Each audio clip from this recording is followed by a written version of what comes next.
Praise the Lord. ఈరోజు September 23వ తేదీ 2024 సంవత్సరం సోమవారం. విజయవాడ ఏలూరు రోడ్డు లేదా లెనిన్ సెంటర్కి దగ్గరలో లీలా గ్రాండ్ అనే ఈ ఫంక్షన్ హాల్లో రాష్ట్ర దైవ సేవకులు లీడర్స్ మీటింగ్ జరిగింది. బిషప్ రాజేంద్ర కుమార్ గారి ఆధ్వర్యంలో. అయితే ఇక నుండి చాలా తగ్గిస్తాను సేవకుల సదస్సు. నా మట్టుకు నేను నా సంగతి చెప్తున్నా. ఉదయం 9:30కి వచ్చానండి. నా వయసు ఎంత? 3 పొమ్మంటుంది, కాడు రమ్మంటుంది. ఇంత ముసలోడిని అయ్యి కూడా నేను అందరితో పాటు క్యూలో నిలబడ్డాను. చిన్న పిల్లోళ్ళగా స్కూల్కి వెళ్ళే పిల్లోళ్ళగా 9:30కి హాజరయ్యా.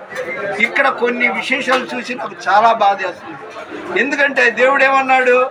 రొట్టె వలన కాదు కానీ నా నోట నుండి వచ్చు మాట వల్లనే మనిషి బతుకుతాడని. ఇక్కడ అందరినీ నేను అనట్లా. ఎందరో అమ్మో ఇప్పుడు ఈ బిర్యానీ తినకపోతే చచ్చిపోతాం అన్నట్టు క్యూలో నిలబడకుండా మధ్యలో దూరారు. పైగా చాలామంది వినే టయానికి రారు. అంటే ప్రసంగం అవని వాక్యం అవని తినే టయానికి వస్తుంటారు. నా మట్టుకు నేను చెప్తున్నాను కదా, 9:30కి వచ్చాను, క్యూలో నిలబడ్డాను. ఇంత ముసలితనంలో అయ్యా కొద్దిగా మధ్యలో నన్ను నిలబెట్టండి అంటే ఎవరైనా నిలబెడతారు. అందుకని మోసపోకుడి, దేవుడు వెక్కిరింపబడ్డాడు.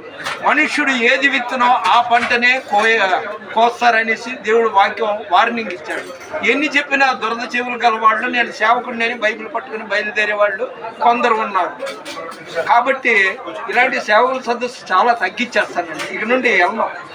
ఎందుకంటే సేవకుడు అంటే మధ్యలో దూరేవాడు, పొద్దున్నే 9ంటికి రమ్మంటే 11, 12, 1 గంటకు వచ్చేవాడు అవి ఉండకూడదు, పరుగు పోతుంది.